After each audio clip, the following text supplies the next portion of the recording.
Olha, a minha primeira infância, eu acho que foi uma infância muito sozinha, muito assim, isolada, porque eu não tinha irmãos, né? Irmãos nem mais velhos nem mais novos. Eu tive uma irmã depois de 7 anos de idade e minha mãe muito rígida, não deixava brincar nem com os primos que moravam do lado, porque naquela época não tinha esse muro, não tinha nada, tudo muito aberto, né? E ela não deixava ficar brincando com ninguém, criança nenhuma, isso não podia.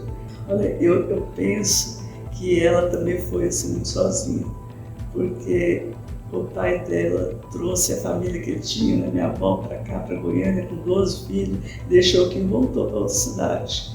Então ela ficou aqui com a mãe e essas criançadas todas, e a avó, a minha avó, né, que é a mãe dela, colocava as crianças, porque era um pouquinho maior, para trabalhar. Então minha mãe, com 8 anos de idade, começou a trabalhar de babá.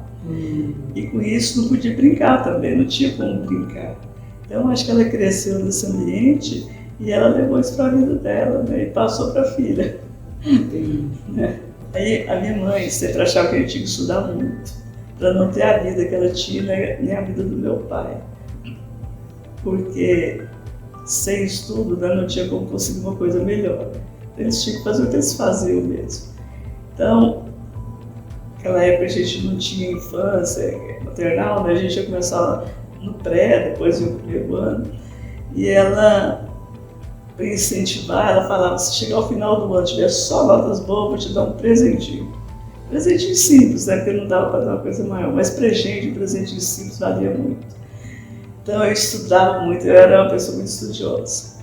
Então todo ano eu tinha notas boas, ganhava uma bonequinha, uma bola.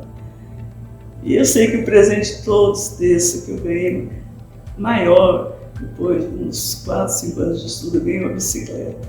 Foi o maior presente que eu recebi, uma felicidade imensa.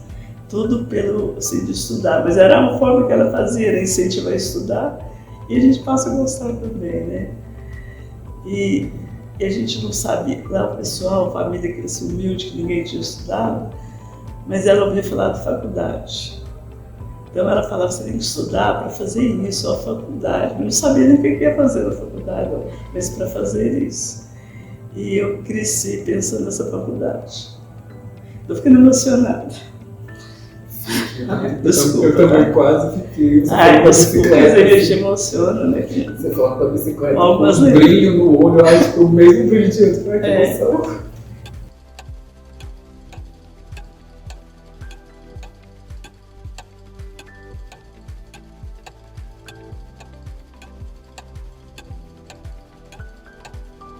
E sempre pensando nessa faculdade. Eu sonhava com a faculdade, imaginando uma escola totalmente diferente, que as carteiras eram diferentes, o quadro para escrever não era um quadro normal que a gente vê na sala de aula. Isso era uma coisa do outro mundo. Eu imaginava, criava aquilo ali. Agora já adulta, né? Porque você vê 15 anos, 16 anos, mas eu imaginava tudo isso, que eu nunca tinha visto nada de faculdade. E começava a pensar, eu quero ser professor da faculdade, para mim ser professora na faculdade. E já sabia o que queria ser? Eu sabia que eu queria ser, mas o curso que eu ia fazer eu não sabia. Eu quero ser professora. Quero ser professora, mas qual a matéria, não sei. Entendi. Professora. Você está muito jovem. E fiz, cheguei lá no final, na época do vestibular, naquela época eu tinha vestibular. Aí eu fiz o vestibular, aí escolhi jornalismo. Que eu achava que tão bonito as pessoas falarem no rádio. E televisão a gente via pouco, né? Mas tinha nada. Então eu achava que muito bonito era fazer jornalismo. Eu fiz o vestibular, passei, mas aí fiquei pensando, gente, mas eu sou tão tímida, eu acho que jornalismo não vai dar certo para mim. Apesar que eu acho bonito, né? E naquela época, o vestibular tinha, imaginando assim, 40 vagas. Fazia o vestibular, preenchia 30. Não passava todos para preencher as vagas, não. Passava quem tinha condição. Aí sobravam muitas vagas. Então, teve isso. E aí teve uma segunda, como se fosse a segunda chamada do curso de farmácia, que foi um mês depois. Eu resolvi fazer também vestibular para farmácia. E eu fiz, dessas vagas que tinham sobrado, eu fiz e passei. Aí era para escolher jornalismo ou farmácia. Aí eu escolhi farmácia, mas nem sabia o que fazia o curso de farmácia. Olha só. Tá, e fiz o curso, aí curso de farmácia, na verdade, você faz farmácia, depois você faz mais um ano e meio de bioquímica, é como se fosse uma especialização. Mas é uma graduação, na verdade. E para você fazer bioquímica, você precisa ter feito farmácia. Mas nessa época que eu estudava, a dificuldade financeira existiu muito em casa. E naquela época a UFG, ela oferecia bolsa de trabalho, não sei se ainda tem. Tem?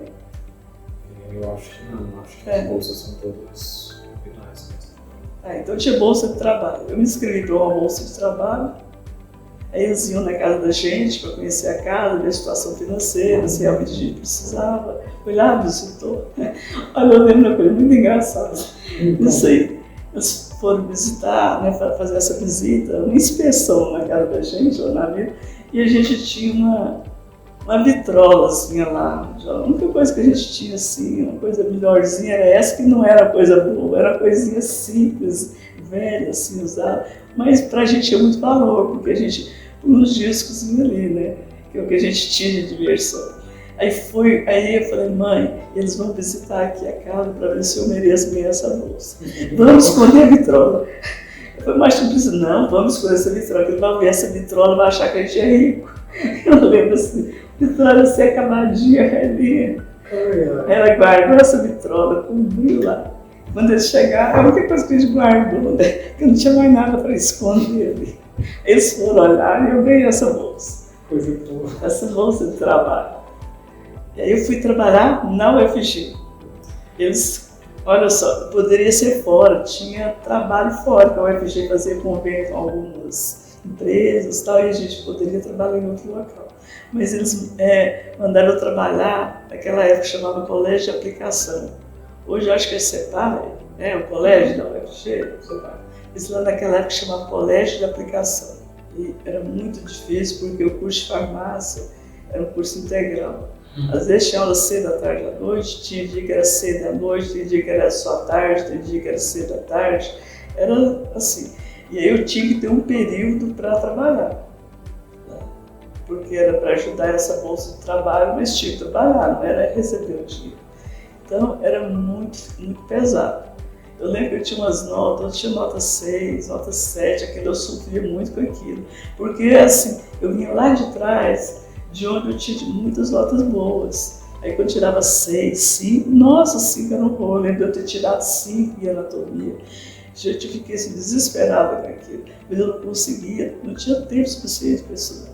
Mas passava, né? Estava dando para passar. Foi até que no último ano, que era bioquímica, né? A parte da bioquímica, eu consegui fora uma empresa que ela aceitava esse convênio do UFG.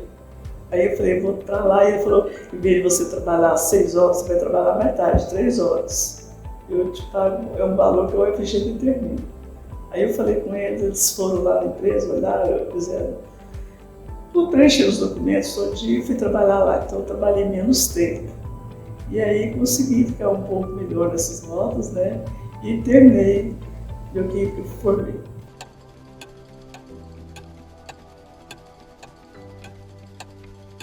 Eu não pensava nesse mercado de trabalho lá, eu pensava que ia ser professora na universidade. Aí eu não podia.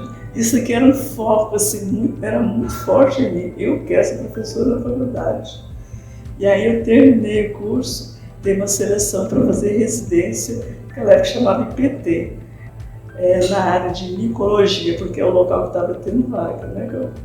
Micologia, para fazer, como se fosse uma especialização em micoses. Não, dava de vez em quando dava uma aulinha assim, simples, ou ajudava um professor a dar aula.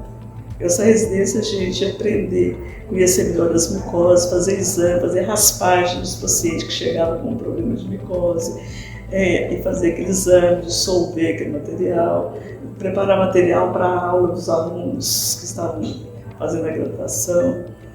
Então, isso que a residência fazia. E aí eu tinha, alguns colegas que formaram comigo, que também eles queriam ser professores na universidade. Aí eles também foram fazer residência lá, em outra matéria, né, no IPT. E eles fazendo residência, aí a gente conversava, eles falaram, eu quero ser professor de química orgânica. Aí eu falava, eu também, o outro também, nós éramos os três que queríamos ser professor da mesma disciplina. Mas a gente não considerava que era o meu concorrente. Nós não éramos concorrentes, nós éramos amigos. Então a gente falava, vamos três entrar, nunca tenho 3 vagas para disciplina, nós vamos fazer, nós vamos passar. Combinamos, gente, é o seguinte, primeira vaga, primeiro concurso que tiver para professor, não importa que disciplina, nós vamos fazer. Então, combinado, vamos fazer qualquer uma, sabe ou não sabe a matéria, mas se for disciplina que a gente pode fazer, porque tem alguns que você pode fazer, mas você não sabe, então você pode fazer, porque faz parte da grade curricular, né, do seu curso. Então, nós combinamos. E aí surgiu o concurso para anatomia. Quando falou, nós fomos um balde de água fria, nós 3. Anatomia, a gente tinha feito anatomia, mas a gente não sabia muito, quase nada, né? A matéria que você tinha tirado nota baixa. Pois é, eu tinha tirado nota mais baixa. Esse também, não lembro nota dele, mas também devia ter tirado também. E aí, mas nós vamos fazer. A gente falou, não, combinou, tem que cumprir. Então vamos fazer. Aí cada um fez fazer a inscrição, cada um fez a inscrição no seu dia, foi lá e fez. E tinha 3 vagas e tinha 12 candidatos. 3 vagas bastante. A gente não sabia quem eram os candidatos, a gente imaginava que dos 12, 3 eram as nossas 3 e 9 só outras pessoas que a gente nem sabia quem eram. E a prova, não era a prova junto, cada dia eu fazia a prova. A gente tinha que dar aula teórica para alunos de medicina. Eles estavam tendo aula, a gente tinha que dar. E alunos de medicina eram uns alunos difíceis. Não sei se hoje ainda é, mas eram alunos difíceis que todo mundo tinha que baixar a cabeça para eles. Todo mundo era assim, muito exigente, tinha esse tipo de coisa. Espero que hoje eu não seja mais assim. Tá. Aí nós fomos fazer a prova e a minha prova ficou marcada para dia 23 de outubro. Nossa, que era o véspera do feriado. E no dia 24 de outubro tinha outra pessoa que ia fazer prova, mesmo sendo feriado, porque cada dia era um candidato, né? Eram 12, tinha que ser 12 dias assim. Aí eu fiz a prova, tem aquelas provas de currículo, aquela coisa toda, mas o que pesava mais é a prova didática que tinha. Eu nunca tinha sido professora, nunca, não tinha experiência, né, com didática. Tímida ao extremo, aí chegar lá na frente de tanta gente, 110 alunos que entravam naquela época, 110 alunos, e todos os professores da anatomia sentavam na primeira carteira para assistir a aula. Nossa, quando eu vi tudo aquilo, eu dei vontade de desistir e ir embora. Aí quando eu lembrei, muito difícil, eu tremia o tempo inteiro, mas estou aqui, né, vamos fazer. E fui lá, fiz a prova, mas eu acho que eu fui tão mal, que eu nem fui olhar o resultado. Isso foi véspera do feriado, e aí me encontrei com os outros 2, porque não tinha telefone para ligar. Então me encontrei, só encontrar na segunda-feira no IPT, né, que eles iam para lá para a residência, eu também fazia, né, então eu me encontrar lá. Aí quando chegou na segunda-feira, eu falei com ele, e aí como é que vocês foram? Aí um falou, não fui fazer a prova. Aí a outra falou, nem inscrição eu fiz. Gente, nós combinamos isso. Ou seja, só eu fiz a prova, dos 3. E os outros lá fizeram, os outros candidatos não sabiam quem era. E eu falei, como é que foi? Eu falei, foi péssimo, nem vou olhar o resultado. Eu olhei o resultado, isso em outubro. Nunca fui lá olhar o resultado. Aí foi no ano seguinte, no mês de março, eu recebo um telegrama. É um telegrama falando para arrumar uma série de documentos para fazer a minha contratação como professora da UFG de anatomia. Aí eu emociono de novo. Aprovação surpresa. Então, acho que coisas, quando tem que ser da gente, ela vem. Quando você foca naquilo que você quer, eu sempre trouxe isso comigo, desde pequeno, meu pai falava isso para mim. Tinha que ser assim, não, você quer, você pensa naquilo e pensa, isso já é meu. E aí eu desesperei. Eu não tinha estudado, sabia nada, já ia para começar a dar aula 10 dias depois. Você vai dar aula, você nem sabe a matéria, nossa. Mas fui lá no meu documento que eu precisava daquele emprego, era o meu sonho ali. Não de anatomia, né? Mas era o sonho da pessoa. E arrumei os documentos, levei. e fui contratada para ser professora. Eu não tinha nem experiência de ensino, que ia ajudar bastante. Não tinha. Eu acho que o que me ajudou mesmo foi a residência. E quer dizer, uma série de cursos que a gente, cursos pequenos que a gente faz quando é estudante, tem vários cursos, estágio, a gente faz, tudo que tinha assim eu fazia. Como eu gostei de estudar, eu fazia. Não é que era obrigada a fazer, não é para um curso ali eu vou fazer, tem um estágio ali, vou lá fazer. E tem um certificado, e eu apresentei esse tanto de certificado. Então não tinha isso. Então eu entrei sem especialização, nem mestrado, nem especialização eu tinha. Eu entrei. Depois que eu entrei, eu vi que os outros professores, todos os outros candidatos, ninguém tinha. Porque não era. Hoje ninguém entra se não tiver, naquela época. Não tinha pessoas que tinham esses cursos.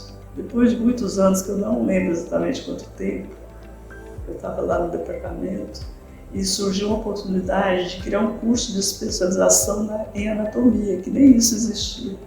Aí eu fiquei sabendo que tinha um professor de Espírito Santo, que ele era o máximo nessa técnica anatômica. Consegui, não sei como, sabe? A gente tem umas coisas que a gente nem sabe como se... Consegui o telefone, o endereço dele. Acho que foi o endereço, mandei carta, falei com ele. Aí tinha um banco, o Banco Pan-Americano, Banco Internacional, que ia pagar para a gente montar cursos na universidade, porque a universidade era muito pobre, carente, assim, curso. E aí eu consegui esse recurso também, acho que Deus pôs a mão e fez para mim, porque eu nem sei como eu consegui essas coisas. Eu consegui, montei aquele curso, todos do meu departamento fizeram, que ninguém tinha curso de nada. Nós éramos 12 professores, só tinha um que tinha o doutorado, que ele veio de fora, ele veio de Minas, Minas tinha. Ele fez o curso, veio para cá, fundou aqui, os outros não tinham. E todos tiveram o primeiro curso de especialização, o curso pós-graduação, foi esse que eu montei. Mas aquela obrigação de fazer o mestrado continua existindo. Mas quando eles falavam, tem que fazer o mestrado, tem que fazer, falar para todo mundo. Mas não tinha como exigir, porque eu não tinha onde fazer. Aí uma das vezes eu falei, eu vou fazer esse mestrado. Aí eu fiz inscrição, sem levar autorização, porque a autorização tinha que ter uma reunião, né? Todos votaram a favor do ponto, e a reunião ia ser depois da inscrição. Eu fiz inscrição e fiquei devendo esse documento. Aí passou uns dias, que teve a reunião, aí eles não me liberaram para ir fazer, porque não tinha quem ficasse no meu lugar como professora. Eu era aluno demais, sabe? Muito aluno, poucos professores. Porque quando eu fazia concurso para professor lá, as pessoas entravam, passavam e logo pediam demissão. Eles não ficavam, porque a matéria é pesada, exige muito. E que lá a maioria, quase todos que faziam prova lá eram médicos. Naquela época só tinha eu que não era médica. Todos, aí tinha um dentista que ele veio da faculdade de odonto para lá. Mas todos eram médicos, e para médico aquilo era um status, né? Ser professor da UFG. Para mim não era um status, para mim era o meu ganha-pão e a realização de um sonho. Então era difícil ter professora. Então para me liberar tinha que alguém me substituir, porque nenhum professor pode sair da UFG se não tem eu para ficar substituindo as aulas dele. Aí negaram, eu não fui. Depois de uns 4 anos, depois disso, e aí eu falei, agora está mais estruturado, eu vou pedir de novo a permissão, né, para ir fazer o mestrado. Agora vou fazer lá em Minas, né, na Federal de Minas. Pedi novamente para a saída, negaram novamente. Aí não, sem permissão a gente não pode, né, não tem como sair. Aí eu não fui de novo. E aí com isso, quando chegou o tempo de ascensão, porque tem ascensão, né? De 2 em 2 anos tem aquela ascensão, depois do mestre vai para... Mestre não, do auxiliar vai para o assistente vai para adjunto. Você queria existir. Isso. Aí chegou no final para passar para adjunto, que adjunto só pode ser adjunto doutor. Se tiver o título. Aí sem título concluído, né? Aí eu fiz um memorial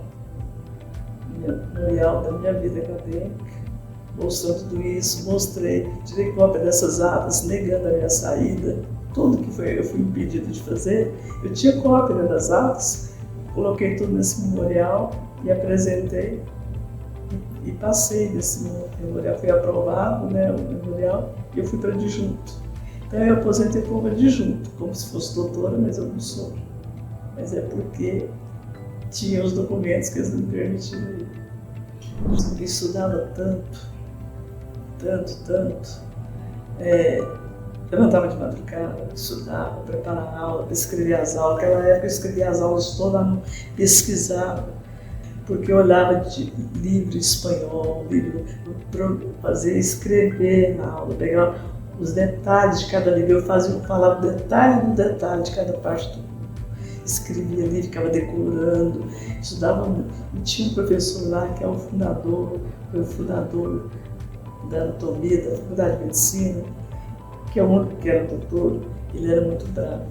E ele criticava, ele pressionava, ele falava mal, ele sempre dessa, ele pisava da gente. Fazia isso comigo, por dois motivos. Primeiro, porque era mulher.